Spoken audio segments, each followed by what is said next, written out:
আসসালামু আলাইকুম।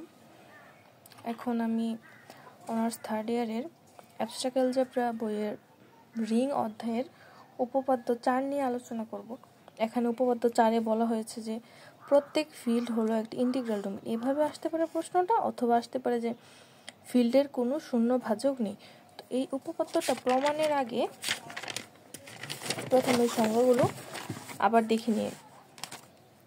ইন্টিগ্রাল ডোমেনের সংজ্ঞা হচ্ছে, এটা হচ্ছে একক সহ শূন্যভাজক ব্যতীত বিনিময় রিং, এবং ফিল্ডের ক্ষেত্রে হচ্ছে বিনিময় রিং একক সহ। তার মানে এখানে একক সহ বিনিময় রিং, তারপরে একক সহ বিনিময় রিং দুইটার ক্ষেত্রে কমন আর কি।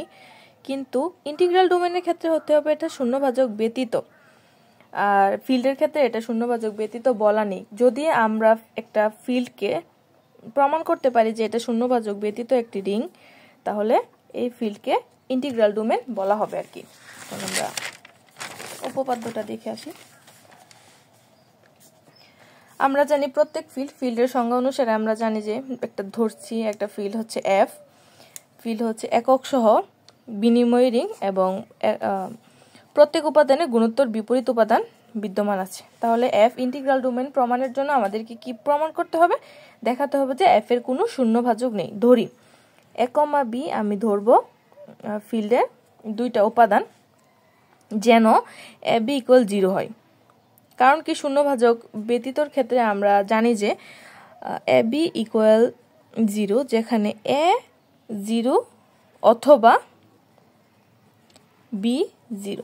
তো আমরা এ বি ইকুয়াল 0 ধরবো, যেখানে এ নট ইকুয়াল 0 ধরবো। যদি আমরা এ নট ইকুয়াল 0 ধরি, তাহলে আমার প্রমাণ করতে হবে যে বি ইকুয়াল 0। যদি বি ইকুয়াল 0 ধরি, তাহলে প্রমাণ করতে হবে যে বি নট ইকুয়াল 0 ধরি, তাহলে প্রমাণ করতে হবে যে এ ইকুয়াল 0। তো এখন এ নট ইকুয়াল 0 ধরলে, তার মানে যেহেতু এর কোনো এ 0 এর সমান না, তারপর এ হচ্ছে একটা ফিল্ডের সদস্য, তার মানে এর গুণাত্মক বিপরীত উপাদান বিদ্যমান, তার মানে এ ইনভার্স বিদ্যমান।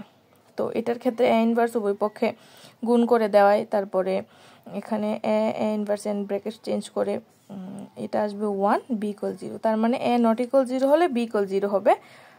এই যে আমরা ইন্টিগ্রাল ডোমেনের সংজ্ঞা অনুযায়ী আমরা পেয়ে গেছি যে এটি হচ্ছে এর কোনো শূন্যভাজক নেই।